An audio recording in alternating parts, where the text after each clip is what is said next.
Muito bem-vindos ao programa Viva a Vida. Hoje vamos conversar com o Dr. Fernando Gentil. Ele é professor da Unital e nós vamos falar inclusive sobre direito de família. O que quer dizer o direito de família? Quais os tipos de famílias que existem hoje em dia? E qual a diferença entre divórcio, união estável e outros temas relevantes? Eu peço que você nos acompanhe também no YouTube, deixe lá a sua sugestão de pauta e se inscreva no nosso canal. É Programa Viva a Vida com Virgínia Machado, ok? E agora, no nosso bloco sobre moda, né? Nosso quadro, vamos conversar com a Maria Quitéria Ortiz. Olá. Minha querida, muito prazer tê-la aqui novamente. Prazer é todo meu. Vamos conversar hoje sobre... Então, eu queria agradecer a Regina, que cedeu os nossos looks de hoje. Isso. Da Morena Story. E nós estamos hoje com a oncinha, né? Que é essa estampa nossa preferida. Esse padrão de print, né? É animal print. Animal print. Você tá com um vestidinho cachiqué. Super clássico. E eu queria salientar que a estampa de onça, gente, ela é atemporal, é uma estampa clássica. Mas nunca foi assim, tá? Não, né? Nem sempre foi assim. Então, antes dos anos 90, ela era uma estampa que tinha um conceito de brega. Mas hoje, ela é fashion. Brega e vulgar, né? E vulgar, quando você usava lingerie de oncinha, Hoje em o dia conceito era vulgar. é o it da moda. É o chique. É o chique. Gente, tá vendo como a moda muda? Tudo muda. E as famílias mudam também. E é sobre esse tema que nós vamos conversar agora. Quero que você assista e preste bem atenção, hein? Obrigada, meu amor. Eu que agradeço. Até. Doutor Fernando, por favor. Vou receber agora o doutor Fernando Gentil. Doutor Fernando, seja bem-vindo. Muito obrigada por participar do nosso programa. Sente-se, por gentileza. Vamos conversar aqui um pouquinho sobre direito de família, né, doutor Fernando? E eu tenho já aqui algumas perguntas que elas são retóricas na sociedade, né? Que é justamente assim, o que é necessário para que ocorra o casamento? Perfeito. Casamento nada mais né, do que a união entre duas pessoas com base no afeto. Só que o casamento ele deve observar todo um rito, toda uma solenidade. Então nós temos uma etapa que a gente fala que é a etapa de habilitação, né, que é onde a gente vai analisar dentro do cartório os chamados proclamas, né, e tudo mais. E também temos a celebração do casamento, que pode ser celebrações usuais, com duas testemunhas, ou algumas celebrações mais diferentes, como o chamado casamento não culpativo, em caso, né, em extremis, quando a pessoa já está quase à beira do falecimento, casamento através de procuração e tudo mais. Gente, é muito interessante, não? Olha, e agora existe... Bom, o casamento a gente viu que é extremamente formal. A união estável, por sua vez, não tem nada disso, né? Não. O que é a união estável? Para que as pessoas possam acompanhar nosso raciocínio. Perfeito. O código ele vai falar que a união estável nada mais é do que uma união, né? Não limita também a quantidade de pessoas, até onde surgem novas formas de família, que nós vamos debater em um momento posterior, como chamado trisal e tudo mais. Então seria uma união de pessoas, que seja uma união contínua, duradoura, né? E que seja uma união de natureza pública, com a finalidade de constituir família. Olha só, o conceito de constituir família, eu acho que é um dos principais requisitos ali para a configuração da união estável, não é? Exato. E é a diferença, inclusive, do namoro, né? Também, porque as pessoas ficam sempre muito preocupadas, principalmente quando existe a questão da partilha de bens, que é a união estável, o casamento, quando não existe pacto pré-nupcial, quando não existe um contrato particular ou público, o casamento é o regime parcial de bens, está correto? Exato, correto. É o regime parcial de bens. Então, tudo que for constituído ali durante a união estável ou o casamento, na partilha de bens vai ser dividido. Perfeito. Mais ou menos isso, né, doutor? Perfeito. Agora, o namoro, a pessoa fala, e agora? Estou namorando ou estou convivendo? Estou namorando, vou ter que dividir os meus bens? Como é que fica isso, doutor? Então, primeiro que a união estável, a gente fala que é um estado de fato. Em outras palavras, ou você está em união estável ou você não está em união estável. Então, como que eu sei se eu estou ou não em união estável? Nós temos alguns indicativos. Certo. Os dois indicativos principais que a gente pode denominar seriam, primeiro, o tratamento. Então, o tratamento de marido e mulher. Vai na rua e fala, minha mulher, e ela responde, meu marido, né? Por outro lado, não significa que se as pessoas se tratem como, né, olha, esse daqui é o meu ursinho, né? Ela é minha gatinha, não significa que eles não estejam em união estável. Vida, amor, e aí são todos, né, os qualificativos, né? Que podem ser agregados, né? Mas principalmente porque é público, para que todas as pessoas saibam disso, né? É que dessa tratativa, obviamente, surge o segundo elemento indicativo, que é a reputação. Se eu trato como minha mulher, meu marido, quando eu saio na rua, outras pessoas vão falar assim, olha, lá vai a mulher do fulano, né? Olha, lá vai, né? Obviamente, o marido da ciclana. Então, são indicativos. É óbvio que, assim, o fato deles coabitarem é um indicativo que pode estar em união estável. O fato, por demais, de estar como beneficiária dentro de uma empresa é um indicativo de que possa estar em união estável, né?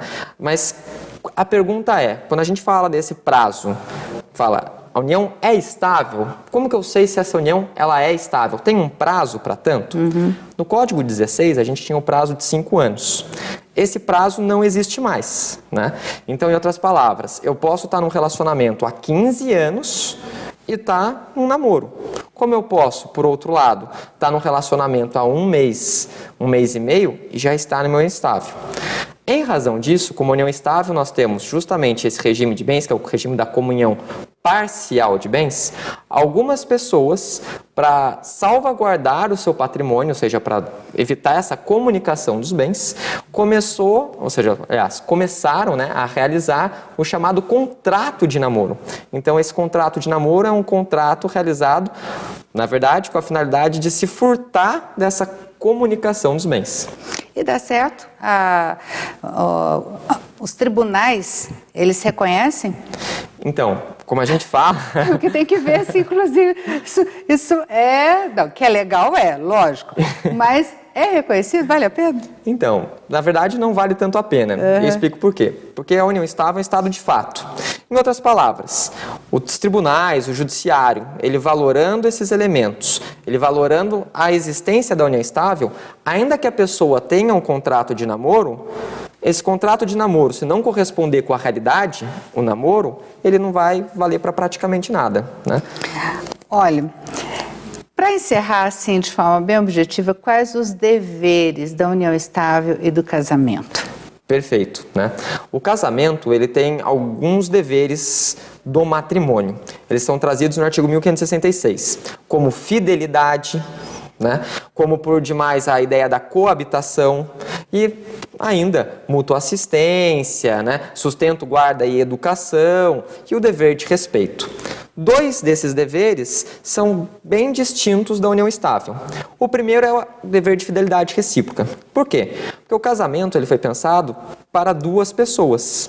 Acontece que hoje, com essas novas formas de família, com esses novos arranjos de família, nós temos algumas famílias que são compostas por mais de 2 pessoas. Então, como que ficaria a fidelidade nessa situação? Né? Em razão disso, hoje, quando a gente fala de união estável, a gente não fala de fidelidade, mas sim o dever de lealdade. E é interessante que essa fidelidade ela pode ser quebrada de várias maneiras, né? O adultério, que a gente fala, seria dormir em outro leito. Também tem a terminologia do adultério precoce, logo após o casamento, quase adultério, que são as carícias preliminares, infidelidade virtual, muito usual com troca de mensagens e tudo mais, né? Isso eu acho que está muito dentro da nossa realidade, né?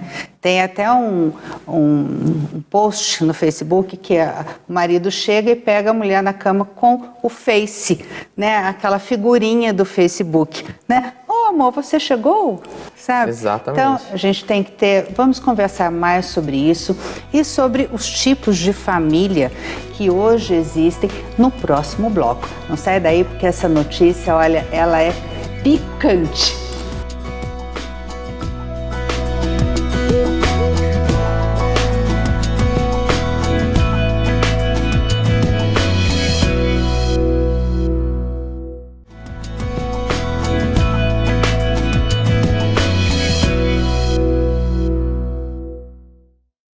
Hoje estamos conversando com o Dr. Fernando Gentil e ele está nos trazendo aqui informações muito salutares para a nossa vida do dia a dia a respeito da família, casamento, união estável e o quanto isso acaba interferindo no nosso modo de pensar, na verdade, né?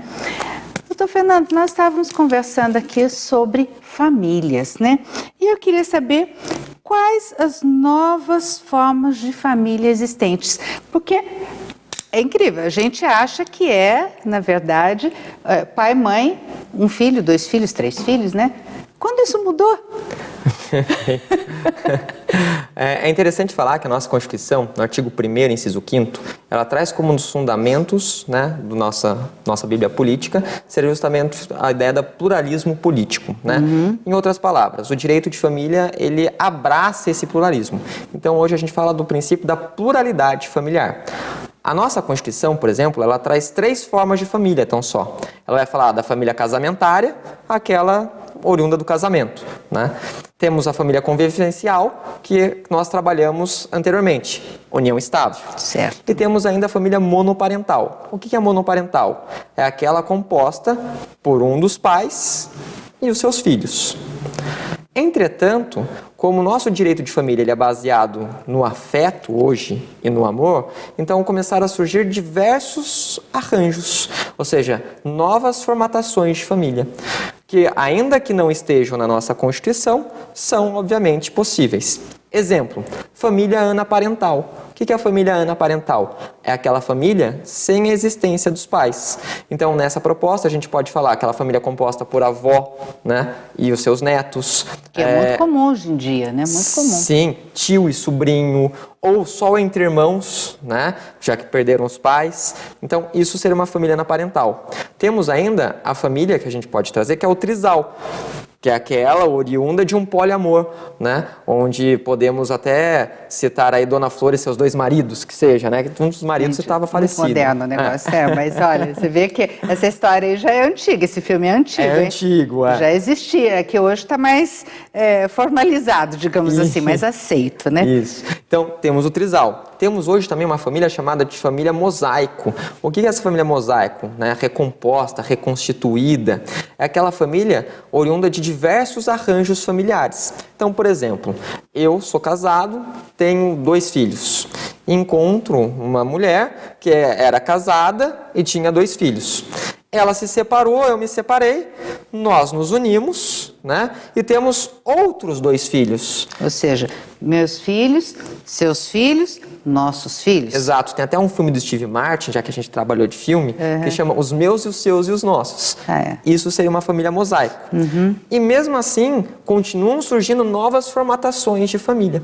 Uma delas, que até recente, agora do final do mês de junho, foi o chamado casamento sologâmico, né? É óbvio que o direito ainda não concorda com isso, que é o casamento de uma só pessoa, né? Ela falou que ia se casar com ela mesma, né? Tipo, eu me amo demais. Meu Deus!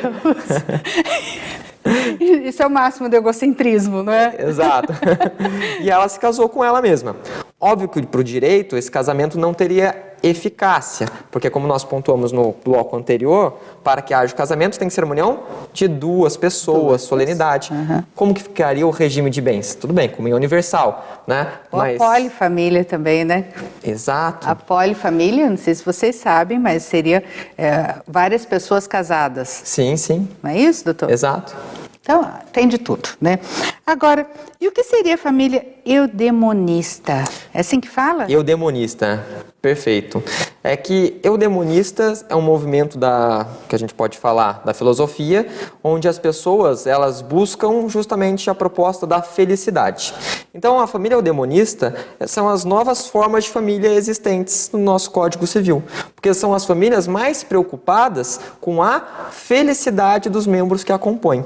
Então, essa seria então a ideação acerca dessa família eudemonista, uma família que vai buscar o amor, a felicidade. Né? E quais os desdobramentos?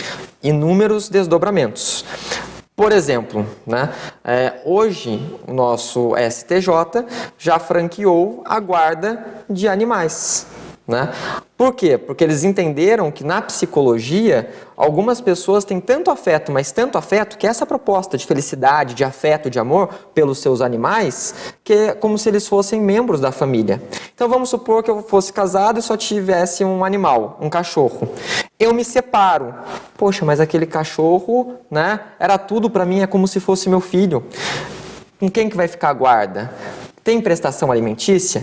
Isso que o STJ falou ano passado, concedendo. Perfeito. Eu acho que a justiça ela tem que se adequar às necessidades da sociedade. Se a sociedade é dinâmica e se a sociedade acaba evoluindo para padrões diferentes daquele normais e comuns, o judiciário tem que se adequar e tem que começar a julgar e decidir, porque a principal função do poder judiciário é justamente levar paz à sociedade, né, doutor? Exato. Agora, para a gente encerrar, quais as diferenças existentes entre o Código Civil de 16 e o Código Civil de 2002? Tem muita diferença? Tem bastante diferença, né? O Código Civil, ele acompanha a proposta do filme Rei Leão, o círculo da vida, né?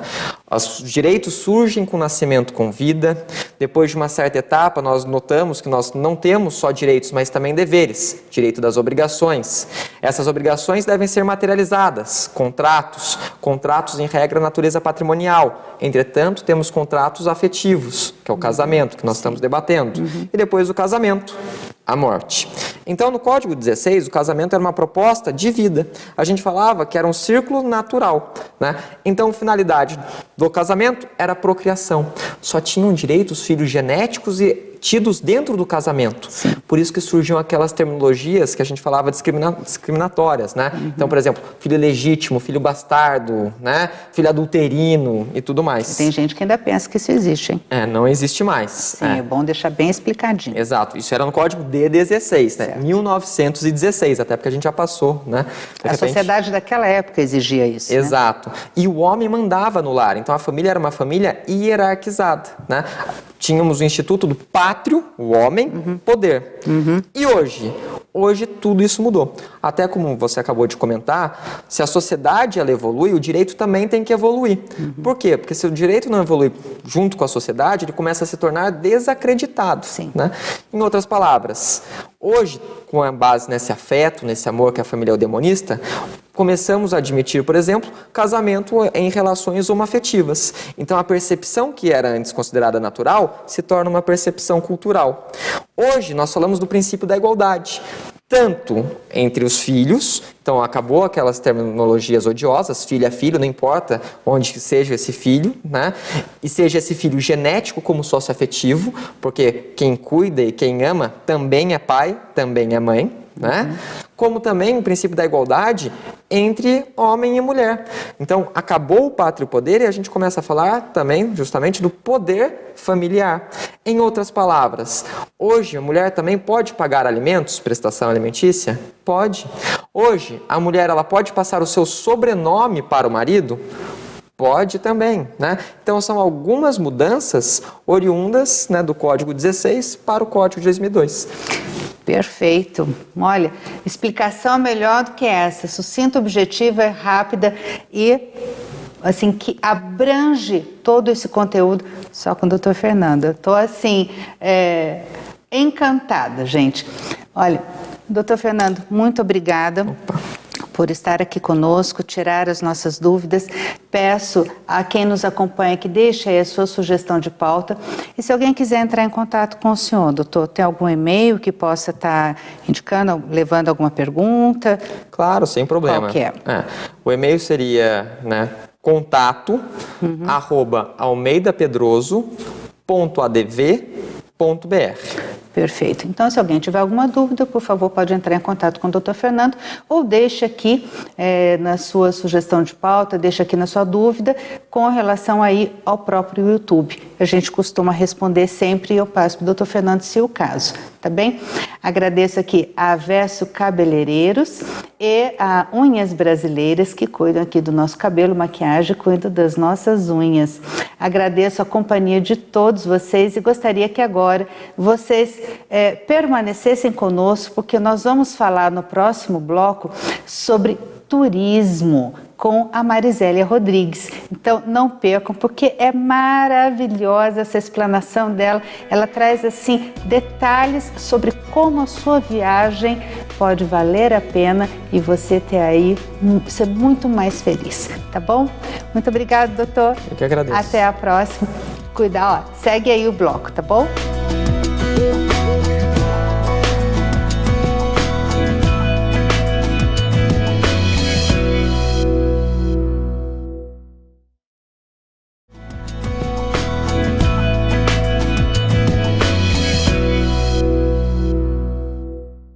Retornamos com o nosso programa Viva a Vida e agora com o quadro Viva a Vida pelo Mundo. Para compor esse quadro, eu conto sempre com a ajuda da minha querida amiga Mari Rodrigues, que conhece mais de 90 países mundo afora. Mari, muito obrigada novamente de estar aqui conosco, compartilhar conosco toda essa sua experiência, porque isso é muito importante. Nós, quando vamos visitar pela primeira vez um país, a gente tem que saber as peculiaridades, as dificuldades e as dicas que você deixa são essenciais para que a gente possa ser feliz, né? Tomara e aproveitar que seja ao máximo a nossa viagem. Proveitoso, tomara que seja proveitoso. Vamos falar da França hoje? Vamos. França, gente. Sai de São Paulo para em? Paris. Paris. Cidade né? de Luz. Cidade de Luz. Em Paris, o aeroporto é muito longe do centro? Os dois são longe. Existem 2 grandes aeroportos, os 2 são longe. Táxi é caro. Táxi é caro. Saber. Tem Uber lá? Tem, mas o Uber na França também não é barato, não. O Uber é quase igual ao táxi, não é tão barato, não. Eles são equivalentes. Na França, é um país para nós, mais caro, em tudo. Em tudo. Em passeio, em comida, em hotéis, em tudo. E hotel, mas é belíssimo. Hotel é bom ficar ali no centro de Paris ou mais afastado? Ah, não. Sempre é bom central, porque você perde menos tempo com transporte para cá, para lá. Entendeu? Você falou, desculpa te interromper, mas você falou de táxi e Uber do aeroporto. Mas tem trem, metrô? Tem trem. Tem o ônibus do aeroporto. Às vezes compensa muito mais você contratar um transfer no Brasil.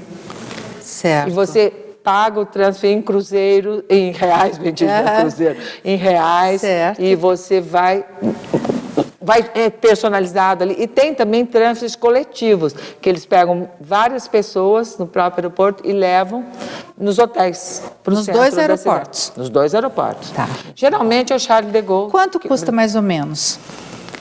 Olha, ele fica mais de 20 quilômetros o aeroporto. Ele é longe.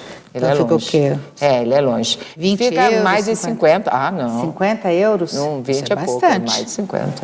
Mais de 50? É por aí. Então, geralmente os aeroportos longe, por exemplo, os de Paris e de Roma são longe. É na base de 50 euros um táxi. Já se prepara, mais ou menos, né? Mais ou menos. Esses coletivos aí fica mais barato. Não, tem o airport, que é o bus airport, que é o ônibus do aeroporto. Entendi. Então esse às vezes acaba barateando, às vezes né? sim, porque depende o número de pessoas. Porque se for bastante gente, é claro que um transporte, um táxi, talvez saia mais barato. Né? Entendi. E porque eles cobram, alguns cobram a mala também. A quantidade de malas. Porque se der sozinha com 50 malas, eles vão cobrar as malas. Eles vão cobrar Eles cobram as malas. Esse que é o Paris é bom ficar no centro, então. Ah, sim. Mas Paris é bem ampla, entendeu? Então dá para você se locomover de metrô para tudo quanto é lá. É um metrô bom, tal, antigo, bom, mas é perigoso. É perigoso em caso de assalto. Certo. Paris é terrível em caso de assalto. Eles te assaltam em metrô com a maior facilidade também.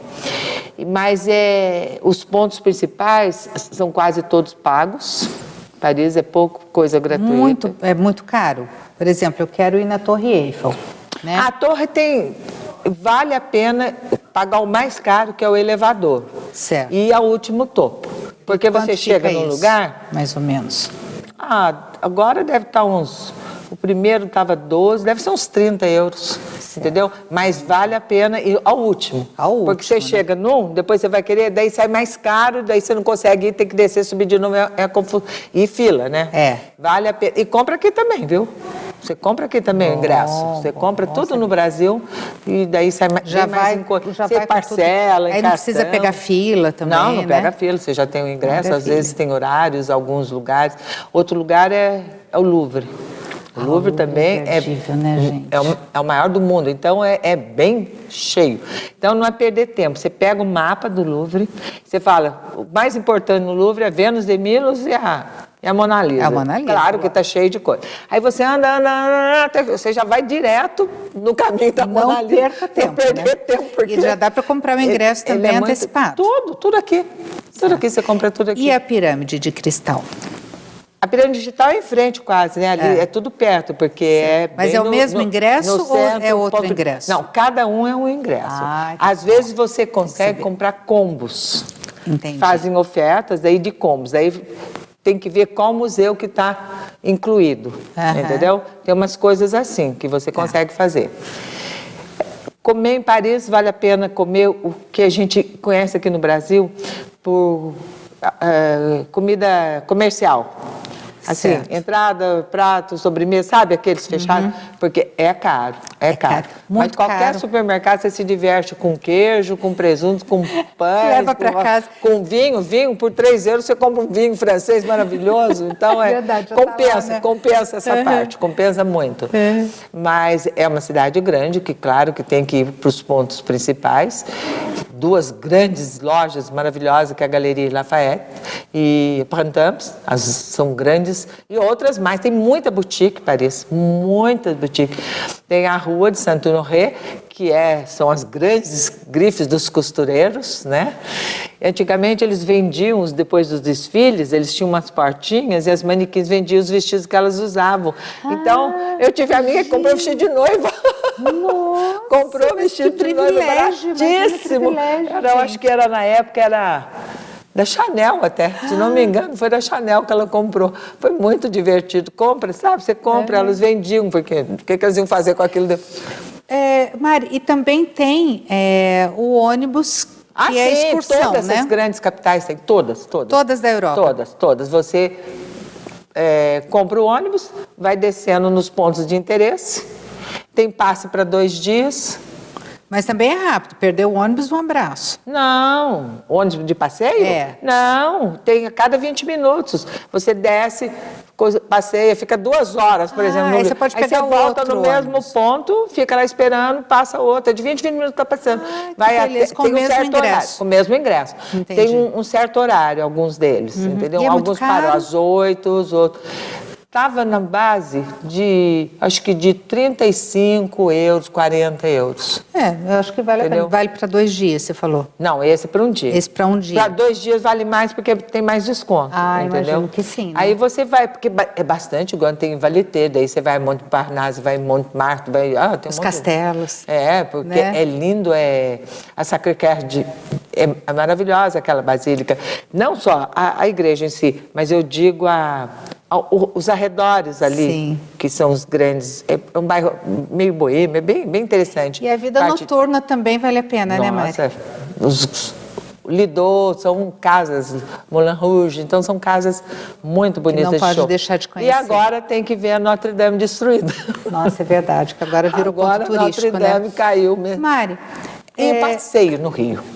O tem passeio? alguns combos que tem um passeio incluso. Que do legal. Rio, tem vários. Tem que pesquisar, Paris tem que pesquisar. Entendi. E as regiões da França que vale a pena conhecer? Regiões? Quem gosta de vinho, tem Bordeaux, a Bretanha tem outro tipo de vinho, a Normandia tem outro tipo. Os vinhos são baratos. São várias regiões. Olha, a França, para Paris, eu sempre digo, não pegue 4, 5, 6 países. Vai para 2, se tem 15 dias, fica metade num, metade no outro, pelo menos para conhecer essa cidade. Paris tinha que ficar senão, um mês tem que lá ficar conhecer, bastante tempo, senão você não conhece. Fala, tive em Paris, você viu isso? Não. Você viu aquilo? Não. Passou. Passou. Não, você esteve, mas não viu. É isso mesmo. Esse é o problema, tem que ficar mais tempo na cidade. E o sul da França também vale a pena, né? Sim. Claro. A França é muito bonita. Você vai voltar tem uma aqui. região, tem uma cidade muito grande, eu vou falar bem rápido, de Marseille, que é a segunda cidade da França. Aquela região é belíssima, que é a região de Avignon, essas aí. Você vai prometer para mim que vai voltar aqui para a gente falar só sobre a França. Ou, assim, as regiões da França, sul da França. Provence. Né? Para a gente conhecer certinho. Meu amor, muito obrigada. Rapidinho. Olha, muito rápido, né? Espero que você tenha aproveitado bastante, que você tenha anotado aí. Acompanhe o nosso programa no YouTube, Programa Viva a Vida com Virgínia Machado, no nosso Instagram, @programa_Viva a Vida, e no Facebook, Programa Viva a Vida. Nossos agradecimentos especiais a Verso Cabeleireiros, que fica ali no coração de Tremembé, e a Unhas Brasileiras, que fica ali na Avenida Desembargador, em Taubaté, pertinho do Mercado Municipal. Um grande beijo para vocês, muito obrigada pela companhia. Até semana que vem.